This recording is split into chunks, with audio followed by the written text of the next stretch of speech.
Kita boleh hadir pada pagi hari ini untuk kembali memuji nama Tuhan, memuliakan nama Tuhan. Mari kita sama-sama berdoa untuk memasuki ibadah pada pagi hari ini. Tuhan Yesus, terima kasih ya Tuhan. Terima kasih Engkau sungguh Allah kami yang baik.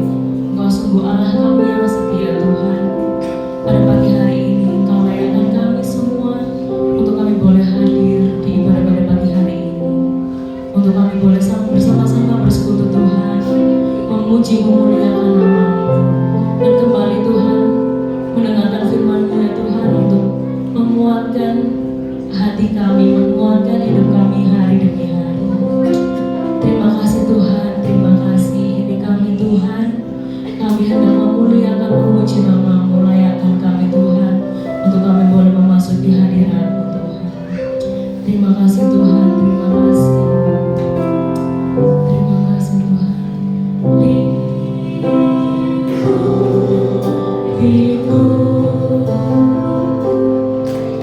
Dengan sayang-Mu,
naungannya lah kedamaian kita, di dalam naungannya lah sukacita kita.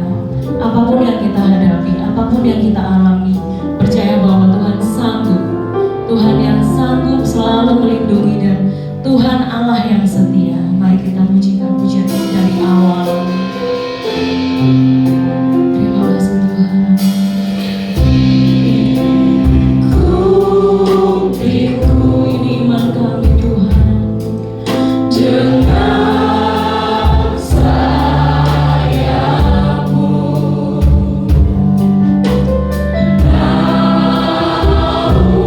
naungiku.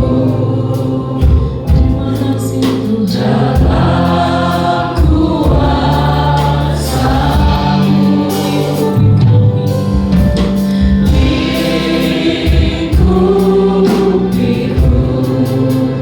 dengan sayap-Mu naungiku.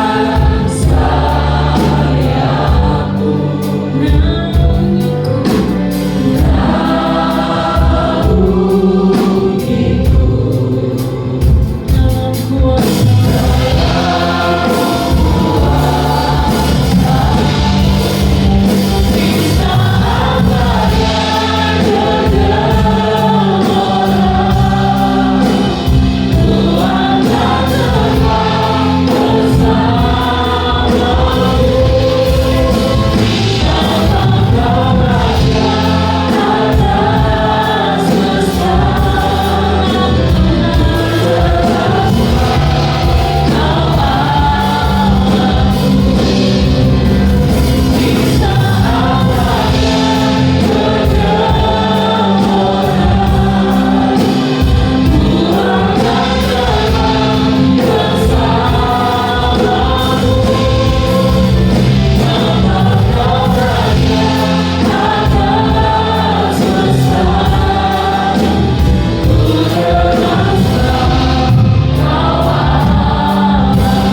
Allah yang selalu beserta dengan kami. Bahkan Engkau Allah yang mengangkat kami di atas badai Tuhan, terbang tinggi bersamamu. Sungguh Tuhan, siapa kami sehingga kami layak untuk menerima itu semua Tuhan. Ini kami Tuhan, kami siap memuji dan memuliakan nama-Mu pada pagi hari ini. Bertatalah di atas pujian kami siap memuji nama-Mu. Yang siap memuji nama Tuhan, mari kita sama-sama katakan, amin. Kami merasa tenang berada di dalam Engkau,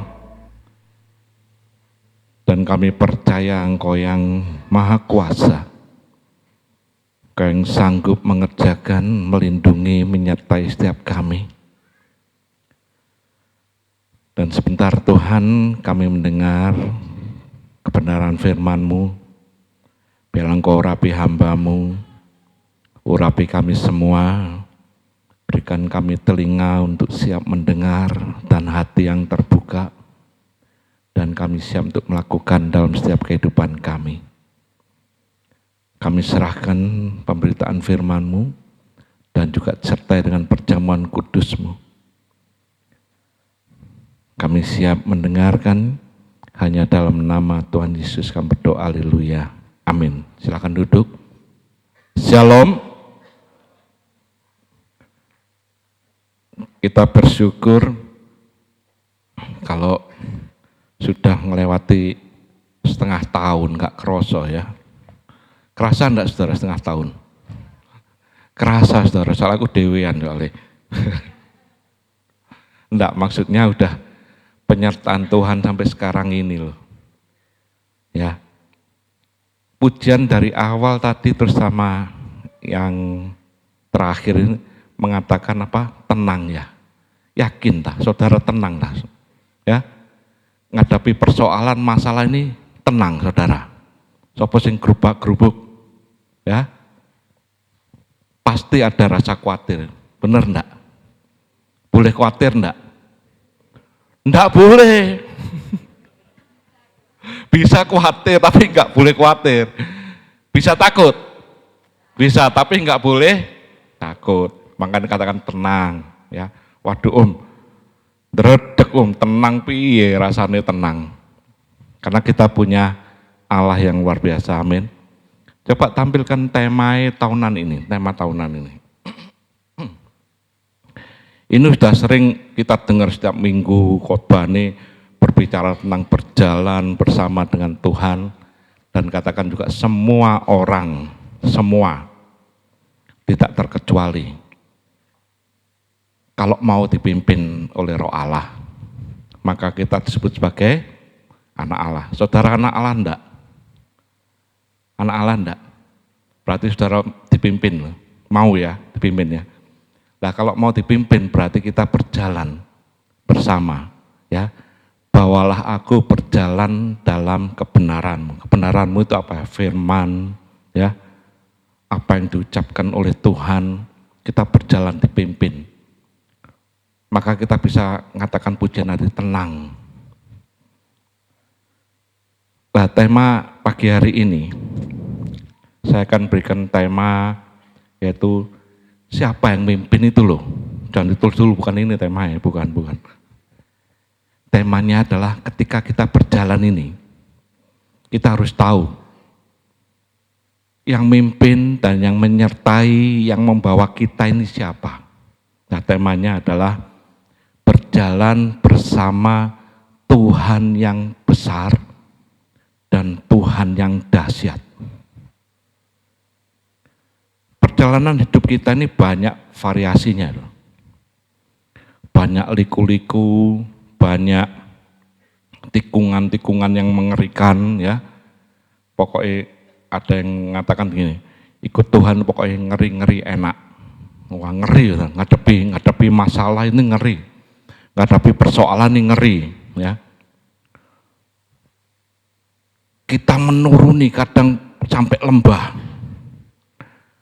Terkadang satu saat kita juga mendaki di bukit yang terjal. Dan kita juga kadang dilewatkan padang gurun.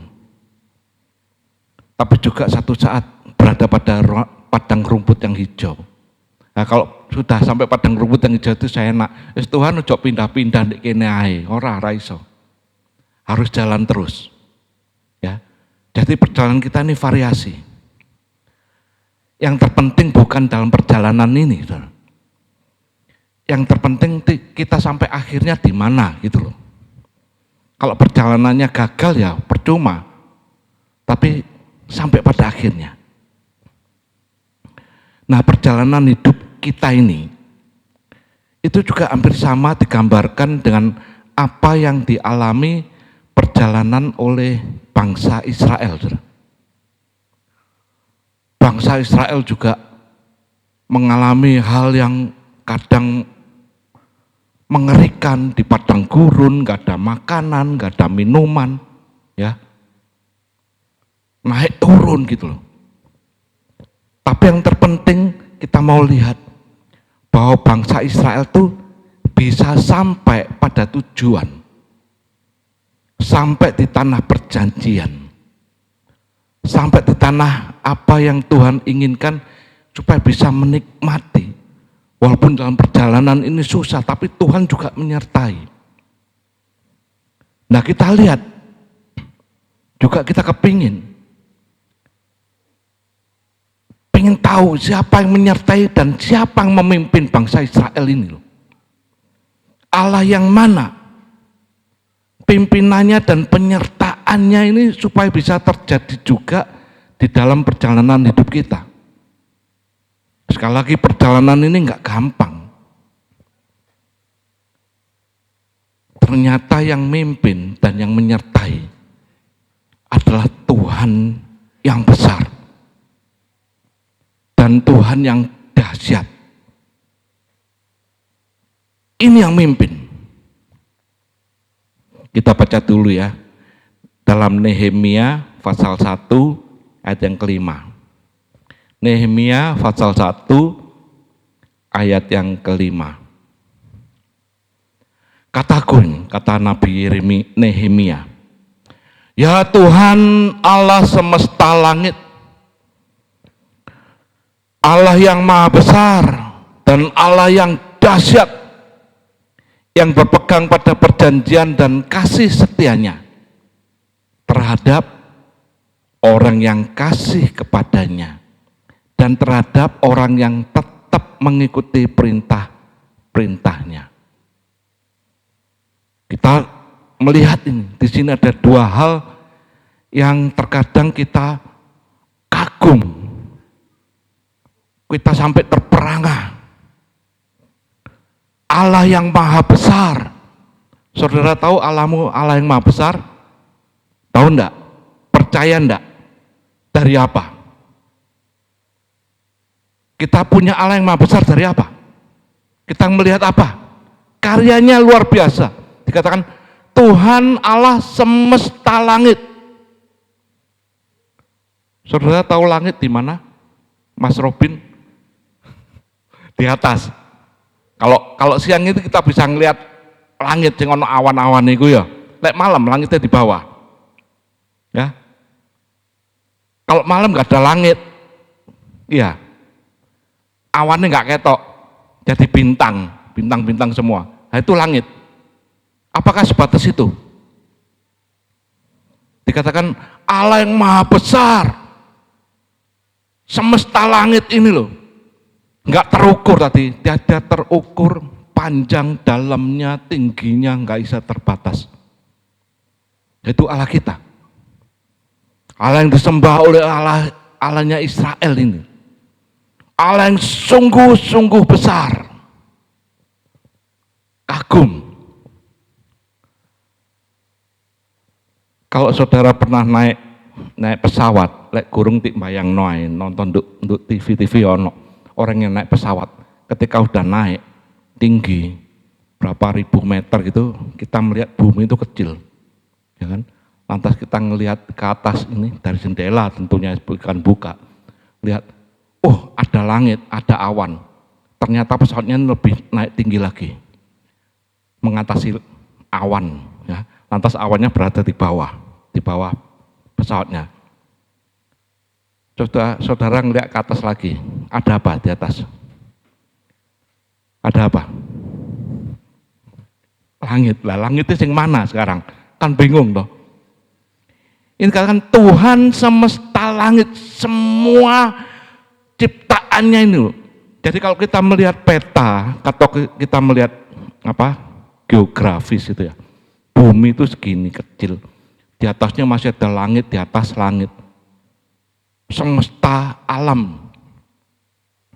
Oh, ini kebesaran Tuhan, nggak terhitung, nggak terukur. Itu yang kita punya, Allah yang sangat-sangat besar.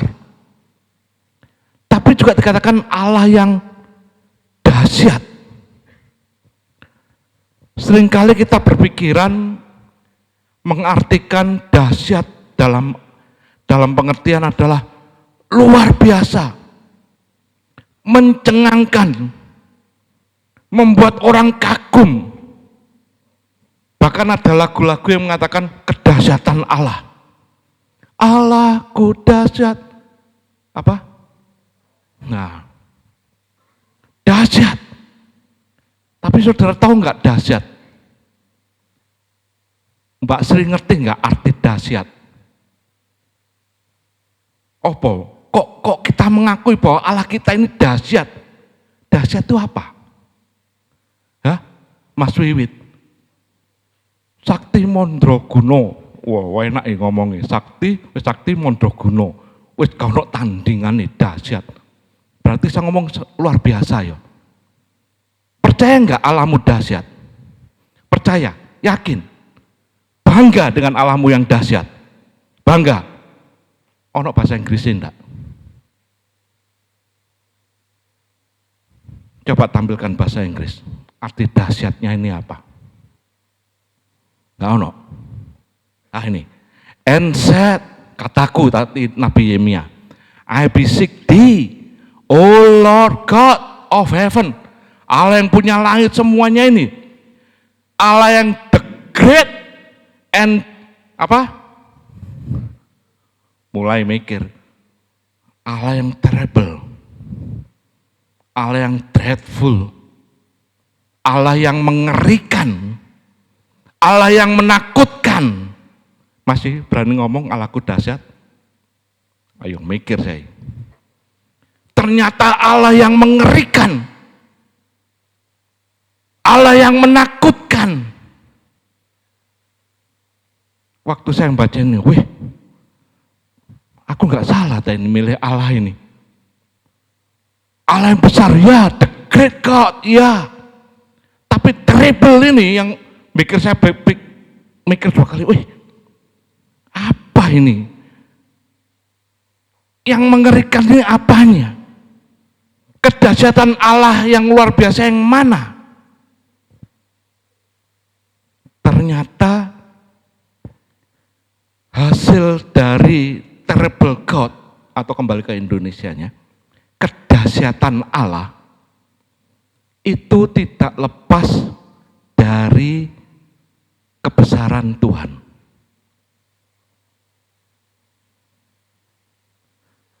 Kebesaran Tuhan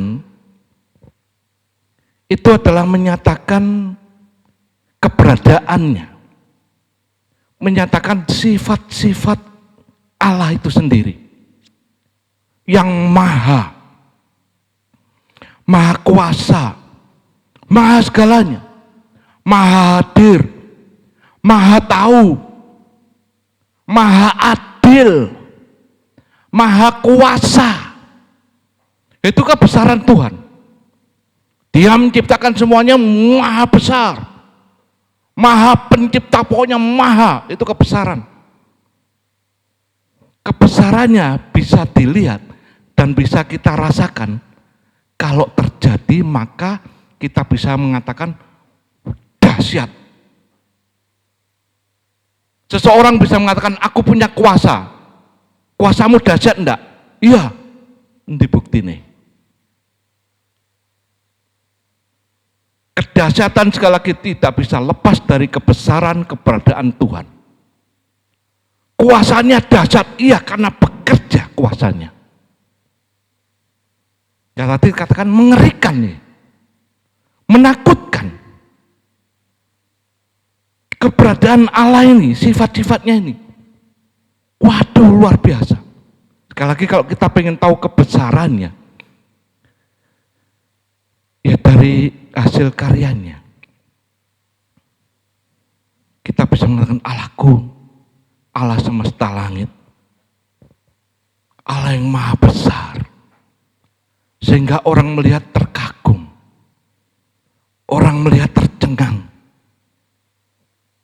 dan mereka hormat kagum kepada Sang Pencipta. Kebesarannya luar biasa. Tidak ada Allah lain selain Dia. Allah yang luar biasa ini. Coba kita buka Ulangan 4 ayat yang ke-34 dulu. 32. Ulangan 4, 32.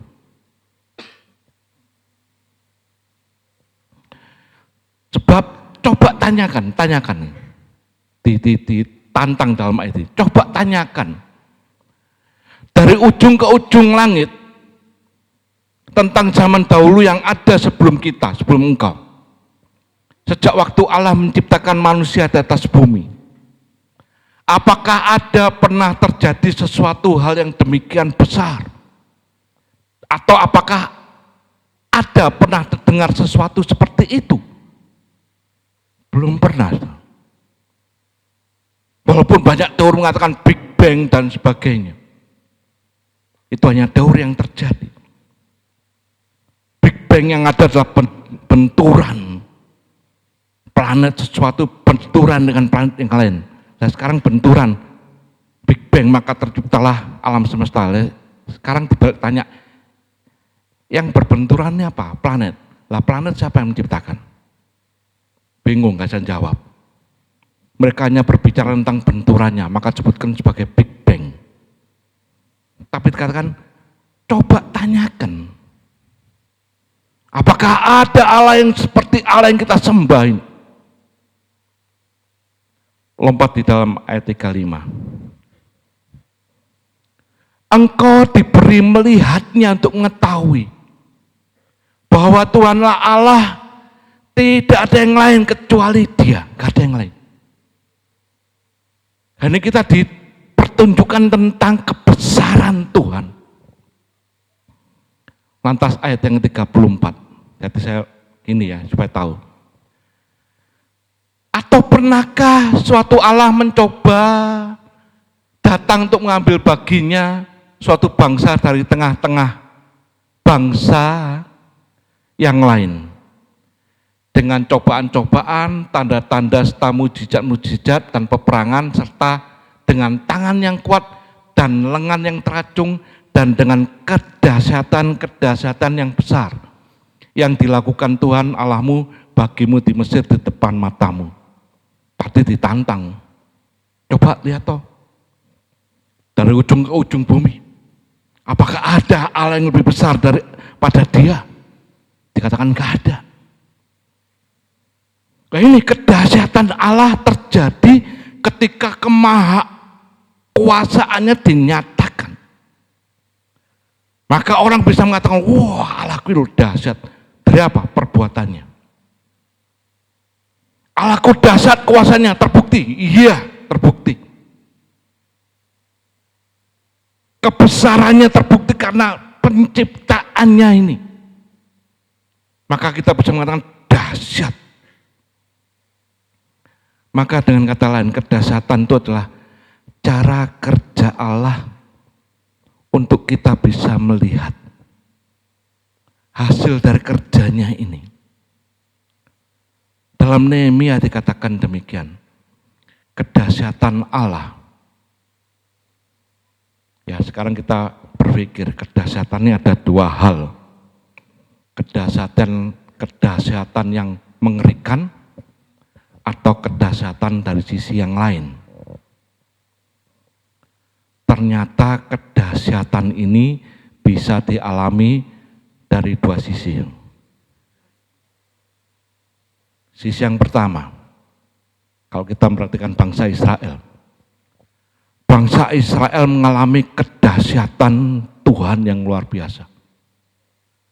Dia percaya aku punya Allah yang besar, ya. Aku juga mengalami kedahsyatan Tuhan. Kenapa? Karena kasih-Nya.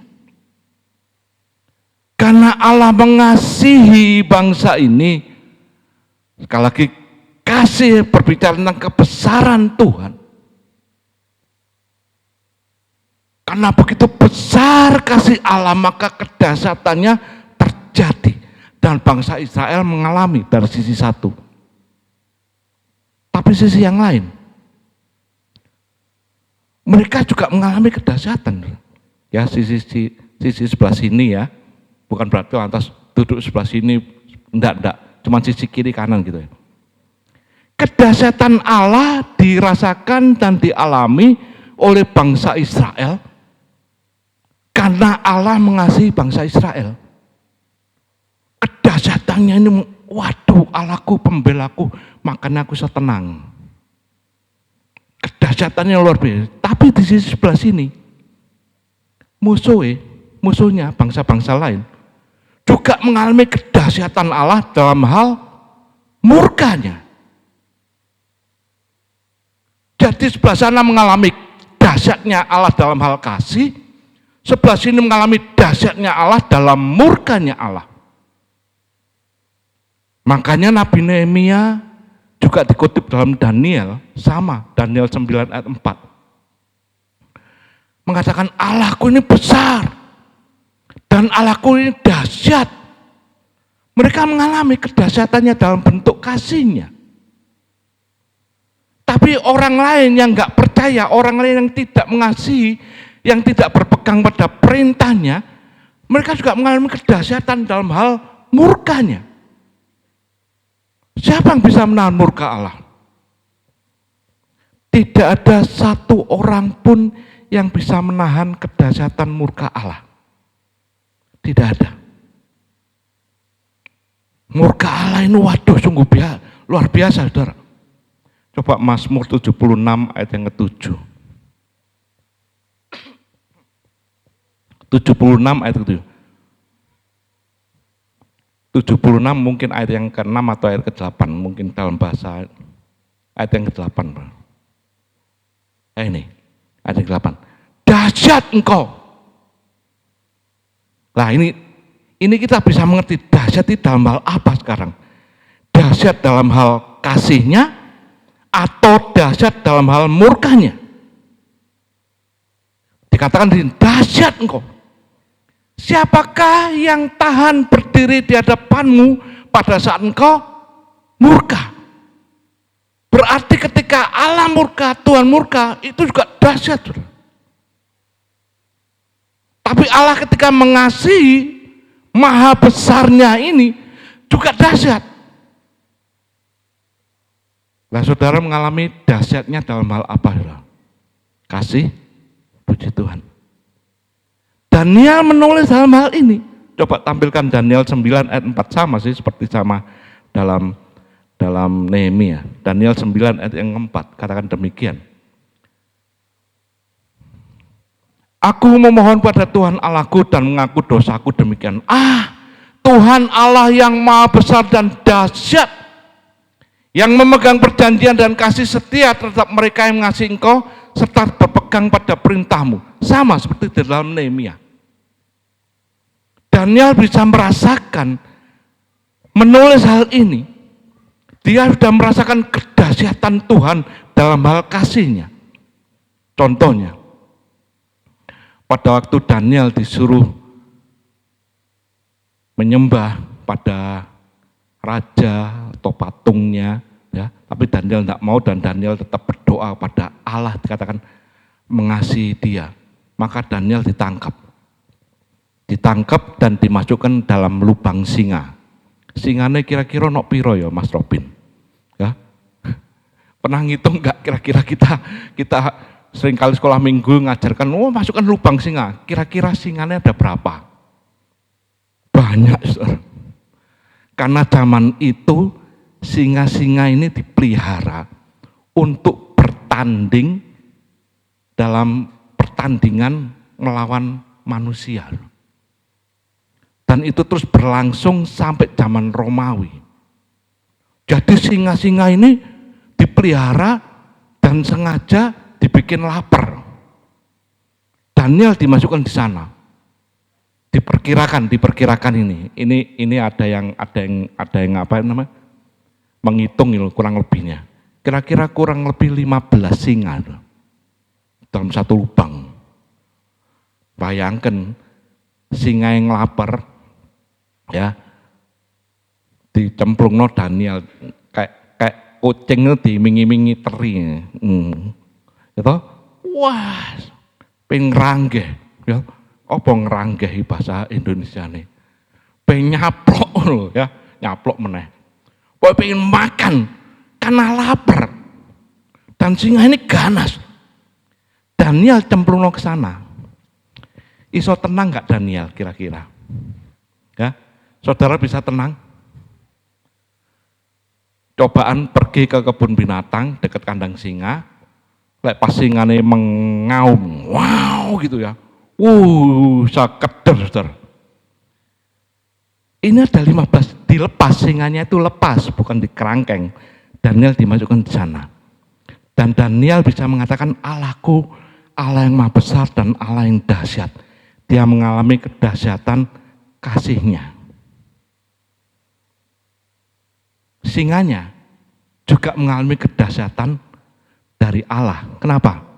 Semestinya singa iki sok nyokot langsung remus gitu ya. Tapi karena Allah yang dahsyat, singane ini dibungkem mulutnya. Bungkem kabeh. Singanya kan jadi korban. Ya toh? Semestinya oleh umpan, oleh makanan, tapi nggak bisa. Wah, kalau singane bisa ngomong, wah, Allah Daniel ki dahsyat, aku gak sok mangan sampean kan gitu. Tapi dari segi Daniel, wah Allahku dahsyat, singa ini nggak berkutik. Ya, ada dua sisi ya, jadi kita tahu ya. Ini loh, yang Nehemia dan Daniel menuliskan. Sungguh besar dan sungguh dahsyat. Ada yang menerima kasih-Nya, ada yang menerima murkanya. Bangsa Israel menerima kasih-Nya. Bangsa-bangsa yang lain dikatakan menerima murka kedahsyatan Allah. Makanya disebut sebagai terrible God. Dreadful. Mengerikan, sangat buruk. Tadi kita baca, siapa yang bisa tahan terhadap murka Tuhan? Tidak ada. Terus berjalan waktu ini. Bangsa Israel, semua manusia ini, wah, istilahnya berbuat dosa seenaknya. Sekali lagi, kedahsyatan Allah, murka Allah. Pasti ada sesuatu yang menjadi korban. Ada sesuatu yang menjadi musuhnya. Karena murkain. Musuh atau murkanya ini ditimpakan pada mereka yang nantinya jadi korban.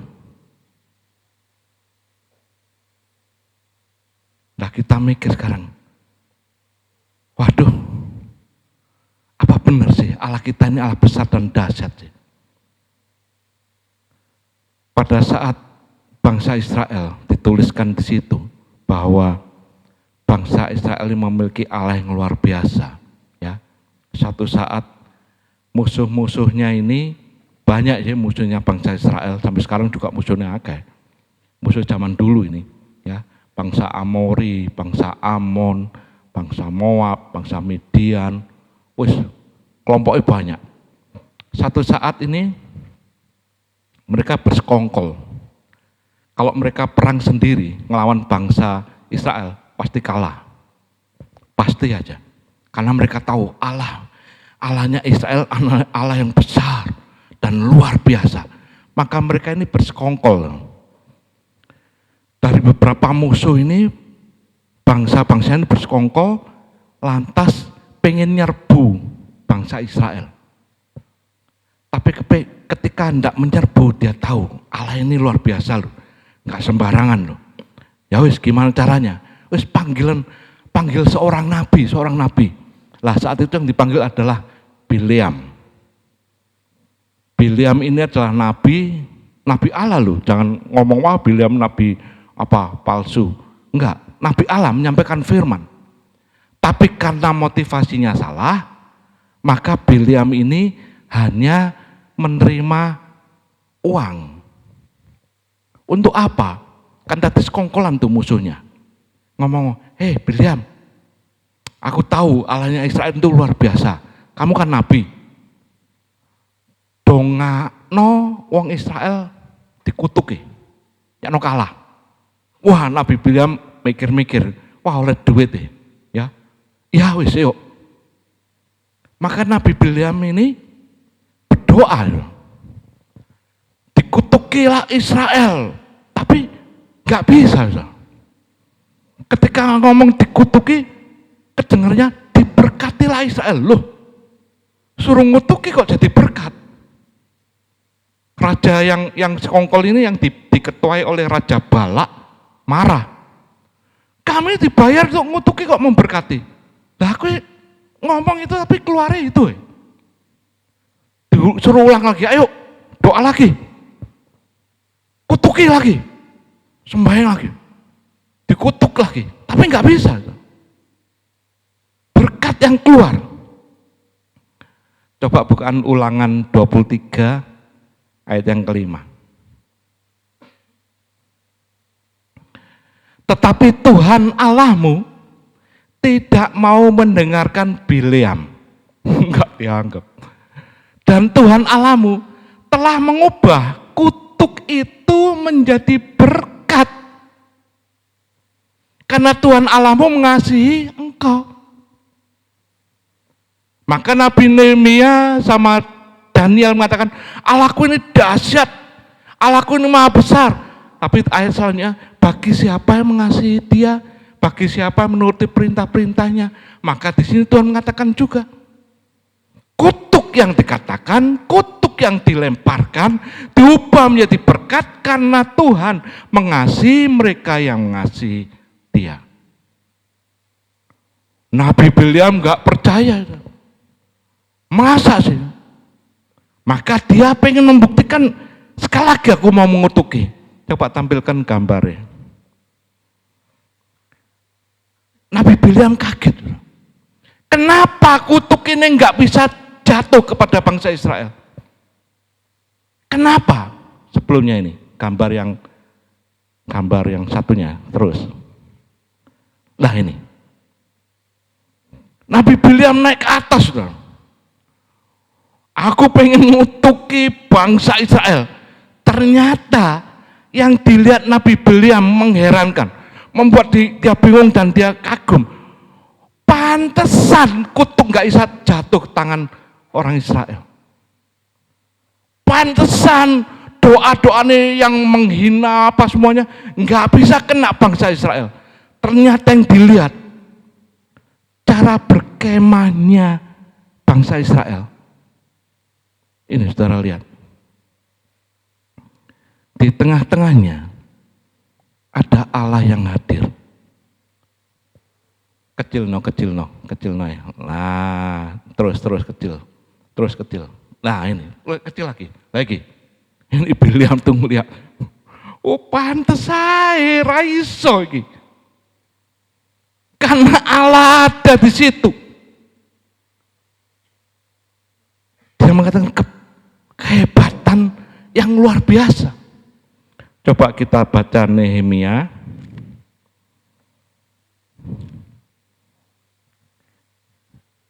Di dalam Nehemia. Bukan, bilangan 24 mulai ayat 1.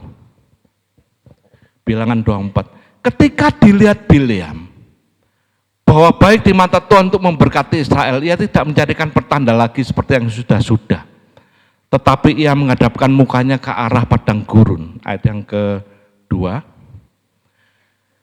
Ketika Bileam memandang ke depan dan melihat orang Israel berkemah menurut suku mereka, maka roh Allah menghinggapi dia. Lompat ayat kelima. Bileam mengatakan, alangkah indahnya kemah-kemahmu hai Yakub Israel, dan tempat-tempat kediamanmu hai Israel. Dia melihat, oh pantesan tanda salib dan Allah hadir di tengahnya. Segala macam kutuk nggak bisa, malah diubah menjadi berkat. Tapi sekali lagi berjalannya waktu,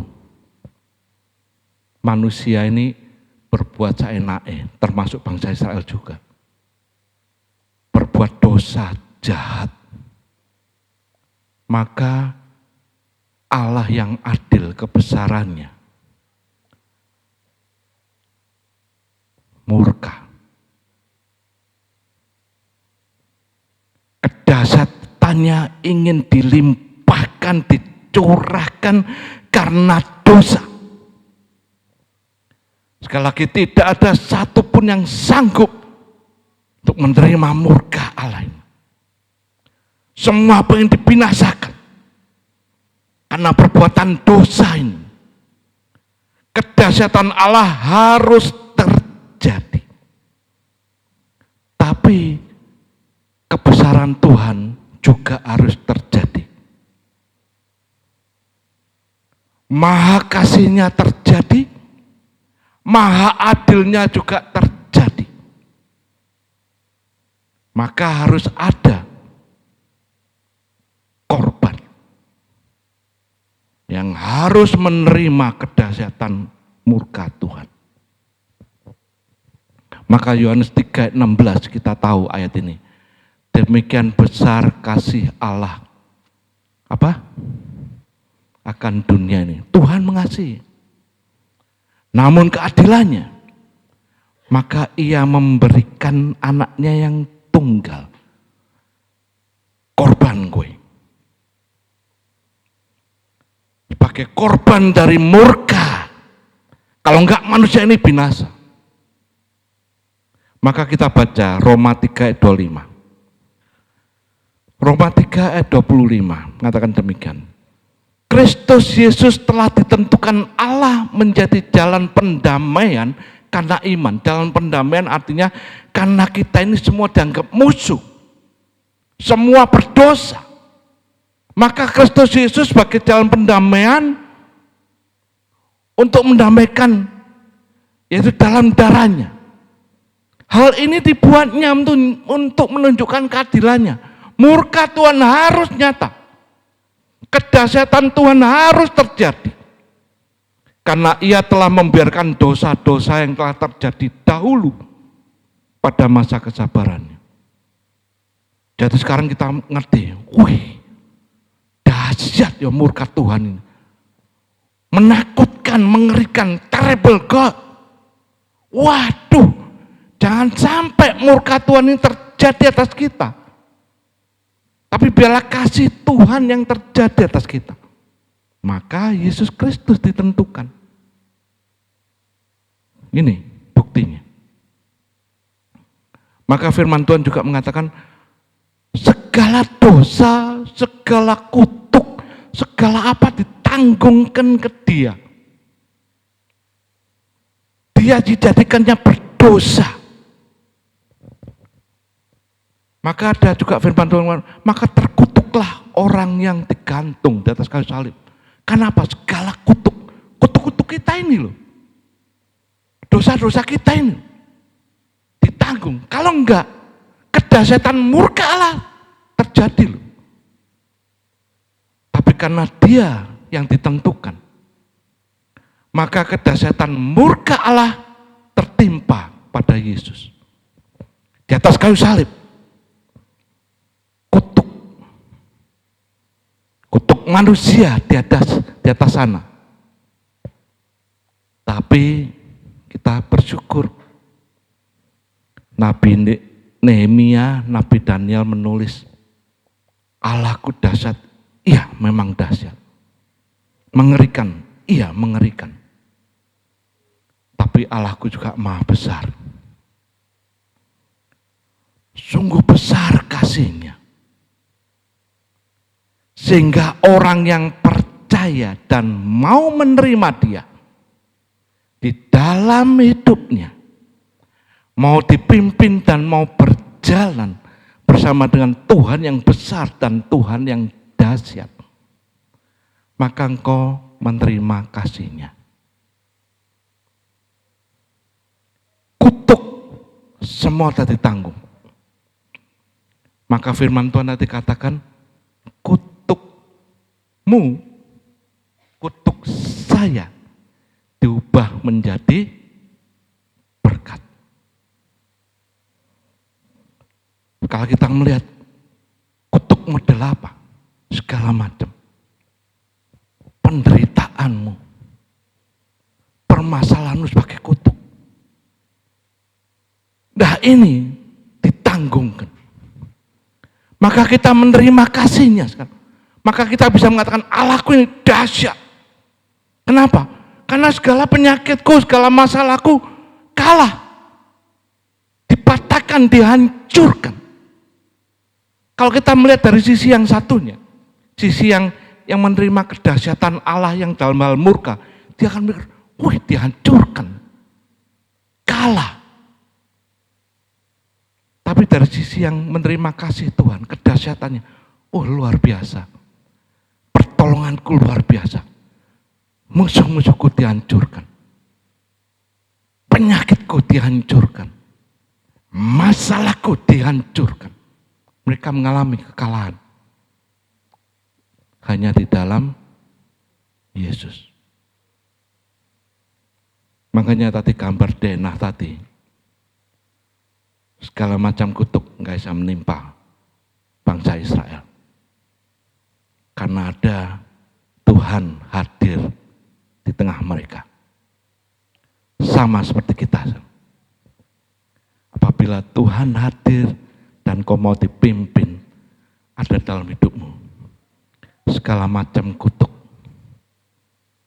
nggak bisa menempa kita. Permasalahan yang terjadi, apapun modelnya, kita bisa menerima kedahsyatan Tuhan ketika Tuhan menolong. Amin. Masih berani ngomong dahsyat sekarang? Iya, soalnya ngerti. Kalau belum, dahsyat, oh ngeri rek. Maksud aku punya Allah yang mengerikan. Iya, bagi musuh mereka mengerikan. Tapi bagi kita, kedahsyatannya luar biasa. Kasih setianya. Dikatakan nih, Nehemia, coba Nehemia 1 tadi. Dikatakan demikian, saudara. Tuhan Allah semesta langit, Allah yang maha besar dan yang dahsyat, yang berpegang pada perjanjian dan kasih setianya. Berpegang pada perjanjian, janjinya tidak pernah luntur. Ketika ia berjanji, maka kebesaran Tuhan dan kedahsyatan Tuhan terjadi pada orang yang mengasihi Dia. Pada orang yang mengikut perintah-perintahnya. Teruji tidak perjanjiannya? Teruji. Kalau firman Tuhan mengatakan di dalam Mazmur ya, janji Tuhan itu teruji bagaikan perak ya, perak murni yang diuji lebih dari 7 kali ya. Coba buka aja. Mazmur 12 ayat yang ke-6. Mazmur 12 ayat ke-6.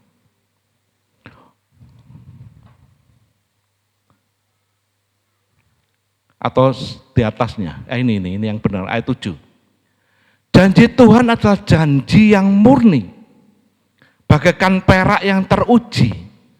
7 kali dimurnikan dalam dapur peleburan di tanah. Saudara tahu titik leburnya perak, saudara? Titik lebur perak kalau diuji itu, perak itu mempunyai titik lebur sekitar 900, berapa saya catat kok? Berkisar sekitar 961,8 Celcius. Jadi diuji, panas banget. Janji Allah diuji sekali, oh benar ini murni. Diuji lagi, oh benar ini murni. Sampai 7 kali. Dengan kata lain, nggak pernah meleset janji Allah. Pertolongan Tuhan tidak pernah meleset. Kedahsyatan Tuhan terjadi bagi mereka yang mengasihi Dia. Maka kita bisa mengatakan, aku bangga loh, punya Allah yang dahsyat, yang luar biasa, yang tidak bisa terkalahkan. Segala masalah persoalan musuh akan dihancurkan oleh kedahsyatan murka Tuhan. Tapi kita menerima kedahsyatan kasih, kedahsyatan pertolongan Tuhan, dan kita bisa melihat, oh rasakno kowe ya, musuh ini terhadap musuhnya hancur, kalah, dileburkan. Ini yang kita percayai. Maka dalam perjanjian, dalam perjamuan ini, janjinya juga enggak pernah meleset. Melalui tubuh dan darahnya, Ia yang dihancurkan. Ia enggak berdosa, dibuatnya berdosa. Dan orang mengatakan ia kena kutuk. Karena kutuk kita, karena dosa kita. Supaya ketika kita percaya di dalamnya, maka kutuk itu berubah menjadi berkat. Saudara juga sama. Ketika engkau percaya, maka kutuk itu menjadi berkat bagi kita. Orang lain boleh mengatakan, wah Tuhanmu tersalib, terkutuk. Iya, terkutuk karena dosa saya. Tapi Dia menang, bangkit, dan kemenangan itu diberikan buat kita. Berkat-berkat disediakan buat kita. Mari kita berdoa. Terima kasih Tuhan, Kau sungguh baik. Aku bersyukur pagi hari ini mempunyai Allah yang luar biasa, mempunyai Allah yang besar, dan Allah yang dahsyat dalam pertolongannya, yang tidak pernah meninggalkan orang-orang yang dikasihi, yang selalu menolong tepat pada waktunya. Karena janji-Mu ya dan amin. Kami bersyukur Tuhan, Engkaulah pembelaku, Engkaulah perlindunganku. Maka sekarang aku boleh menegakkan kepala dan bersyukur punya Allah yang besar, punya Allah yang dahsyat. Terima kasih Bapa, terima kasih Tuhan. Bila firman ini menjadi rema dalam hidup kami, dan kami boleh bangga, dan kami berjalan bersama-Mu. Hanya dalam nama Tuhan Yesus kami berdoa, haleluya, amin.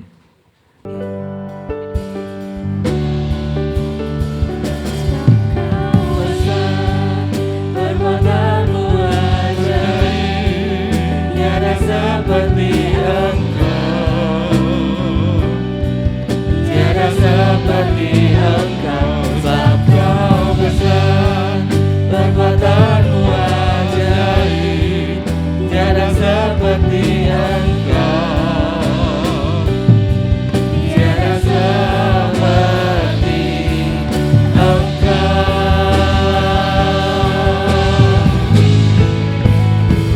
Sebab Kau besar, perbuatanmu ajaib, tiada seperti Engkau,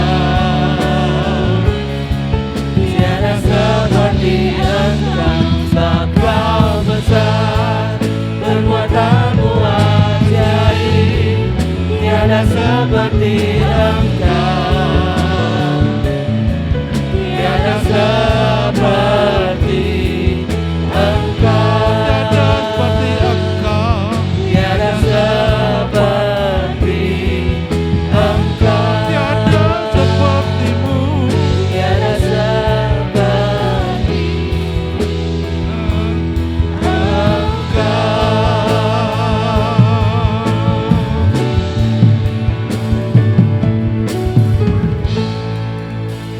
Tidak ada Allah lain seperti Engkau. Engkaulah Tuhanku yang luar biasa. Engkau Allah yang dahsyat, Engkau Allah yang besar, yang mengasihi kami semua. Terima kasih Tuhan, dan biarlah sebentar juga kami boleh berpisah pulang, dan kami semua boleh menerima kedahsyatan-Mu, pimpinanmu, penyertaan-Mu, pertolongan-Mu yang dahsyat terjadi dalam hidup kami. Terima kasih Bapa. Maka saat ini kami mengangkat tangan kami dan kami berserah padamu. Maka Engkau turun tangan untuk menyertai, memberkati setiap kami. Maka sekarang sedang jemaat kasih Tuhan, pulanglah dan terimalah berkat daripada Allah Bapa. Terimalah kasih, terimalah sukacita, terimalah damai sejahtera daripada Allah Bapa di dalam cinta kasih-Nya Tuhan Yesus Kristus, serta dalam persekutuan Roh-Nya yang kudus, selalu menyertai engkau, selalu menjagai, melindungimu, bahkan memberkati engkau mulai saat ini sampai Maranatha Tuhan Yesus datang kedua kalinya. Bila kita menerima semua berkat ini hanya di dalam nama Tuhan Yesus Kristus, dan bila kita semua yang percaya dapat katakan amin. Selamat siang, Tuhan berkati.